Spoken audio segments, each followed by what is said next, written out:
बिस्मिल्लाहिर्रहमानिर्रहीम। अस्सलाम वालेकुम। Welcome to my YouTube channel TA educational hub. मैं उम्मीद करती हूँ आप सब बिल्कुल खैरियत से होंगे। आज की इस वीडियो में हम कुछ इंग्लिश के कंफ्यूज्ड वर्ड्स के बारे में पढ़ेंगे। ये कंफ्यूज्ड वर्ड्स इसलिए हैं कि इनमें थोड़ा बहुत डिफरेंस होता है स्पेलिंग के अंदर, लेकिन इनका इस्तेमाल जो है, इनका मीनिंग जो है वो टोटली डिफरेंट होता है। तो इसमें सम टाइम है, इसको हम 3 तरीक़ों से लिखते हैं। सम टाइम अलग अलग लिखा जाता है, सम को और टाइम को। फिर सम टाइम को इकट्ठा लिखा जाता है और एक सम टाइम्स होता है। तीनों का मीनिंग जो है वो डिफरेंट है।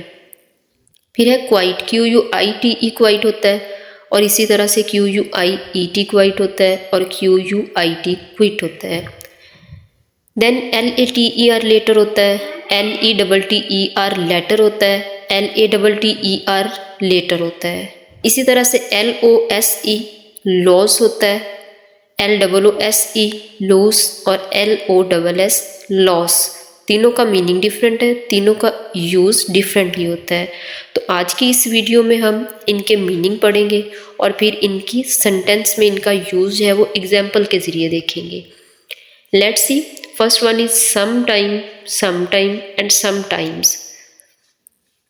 सम टाइम को जब अलग अलग लिखा जाता है तो इसका मीनिंग होता है कुछ वक्त, अ पीरियड ऑफ टाइम।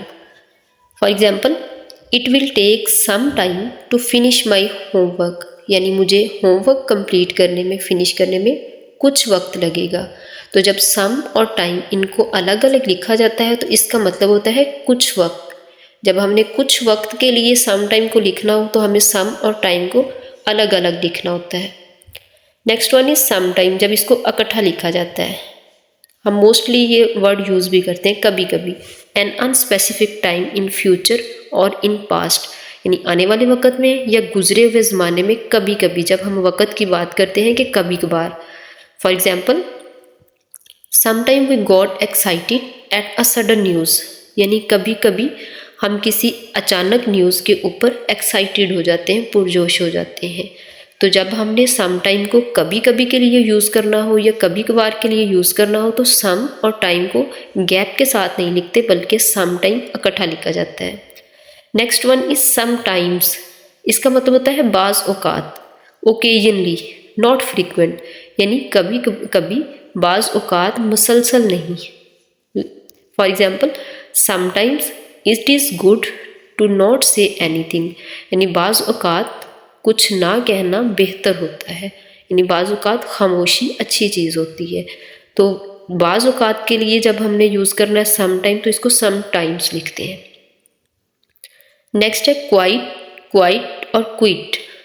इनका इस्तेमाल देखते हैं, इनका मीनिंग देखेंगे हम, और फिर इसका सेंटेंस में यूज़ किस तरह से होता है वो देखेंगे। Let's C. QUITE क्वाइट का मतलब होता है मुकम्मल, complete. I am quite right now, मैं बिल्कुल ठीक हूँ, मैं अब बिल्कुल ठीक हूँ।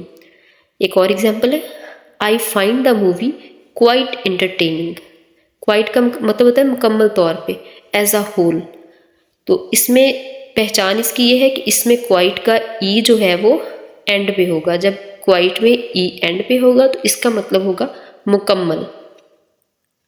Next one is QUIET quite. इसका मतलब होता है साइलेंट, खामोश।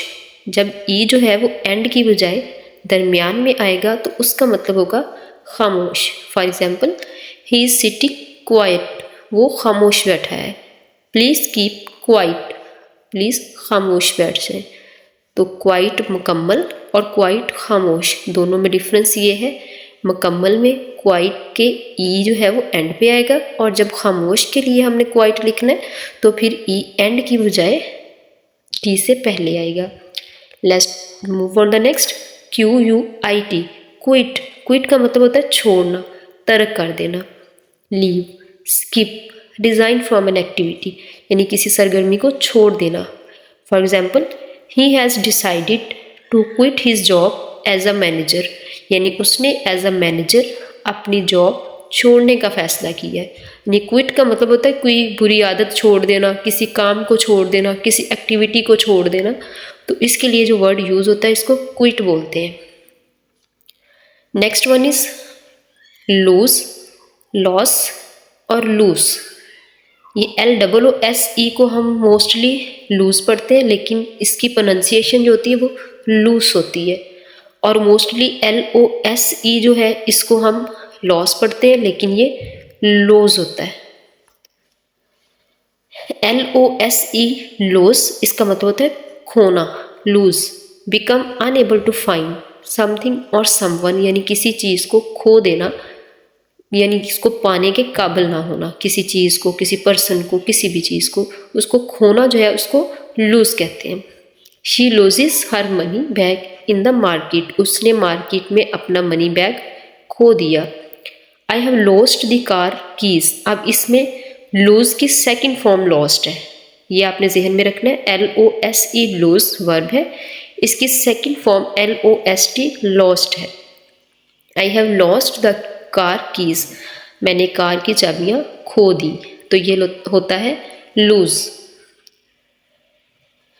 LOOSE लूज, इसको लूज नहीं पढ़ते बल्कि लूज पढ़ते हैं।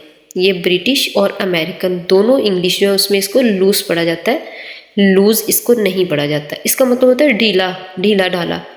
Not tight, tight fitting, loose clothing, loose clothing. She is wearing a loose shirt, उसने एक लूज शर्ट पहनी हुई है, ढीली ढाली शर्ट पहनी हुई है। तो लूज का मतलब होता है कपड़ा जो कि खुला हो, या कोई चीज़ जो कि टाइट फिटिंग ना हो। Next one is loss, loss का मतलब होता है नुकसान, डिस्ट्रक्शन और ruin। For example, they have to bear a great loss in their business, उनको अपने बिजनेस में एक बड़ा लॉस बर्दाश्त करना पड़ा। Move to the next, later, letter and latter. First one is LATER, later, बाद में, ये वक़्त के लिहाज से जो इस्तेमाल होता है। Subsequent to a given time, यानी एक गिवन टाइम जो है उसके बाद में आने वाला वक़्त, यानी एक वक़्त, एक पॉइंट, टाइम पॉइंट जो है उसके बाद में आने वाला वक़्त, उसको लेटर कहते हैं।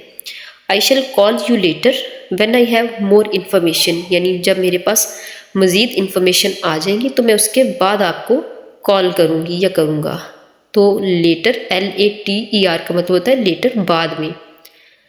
LATTER लेटर, इसका मतलब होता है मौखरुज़ ज़िक्र, यानी जिसका ज़िक्र बाद में हो, यानी दो चीज़ों का ज़िक्र हो, उसमें जो बाद में ज़िक्र होने वाला जो, उसको लेटर कहते हैं। Second of the two things mentioned, यानी दो चीज़ें जिनका जिक्र किया गया हो उनमें से second one. For example, I have 2 options for dinner, मेरे पास डिनर में 2 ऑप्शंस हैं, pizza and pulao. I prefer the latter, यानी मैं बाद वाली जो उसको प्रेफर करता हूँ। अब इसमें पिज़्ज़ा एंड पुलाव, तो पुलाव जो है ये बाद में जिक्र है, तो इसको कहते हैं लेटर, मौखर ज़िक्र, यानी दो चीज़ों में जिसका जिक्र बाद में आया है उसको कहते हैं लेटर, LATTER लेटर। मौखर ज़िक्र यानी जिसका जिक्र बाद में हो, LATER लेटर होता है बाद में, वक़्त के लिहाज से बाद में, और लेटर LATTER लेटर वो दो चीज़ों में जो मेंशन की गई हो उसमें बाद में आने वाला, उसको लेटर कहते हैं। और LETTER लेटर, लेटर का मतलब होता है ख़त, आ रिटन और printed message. For example, I have received your letter and will reply soon, यानी मैंने आपका ख़त रिसीव किया और मैं जल्द ही आपको इसका रिप्लाई करूँगा। जी, तो ये थे आज के हमारे कंफ्यूज्ड वर्ड्स। उम्मीद है आपने बहुत अच्छे तरीके से अंडरस्टैंड किया होगा। इसी तरह से वोकैबुलरी वर्ड्स और कंफ्यूज्ड वर्ड्स या इंग्लिश वोकैबुलरी लर्न करने के लिए मेरे चैनल को ज़रूर विज़िट करें। Thanks for watching. Don't forget to like, subscribe and share. Take care and अल्लाह हाफिज़।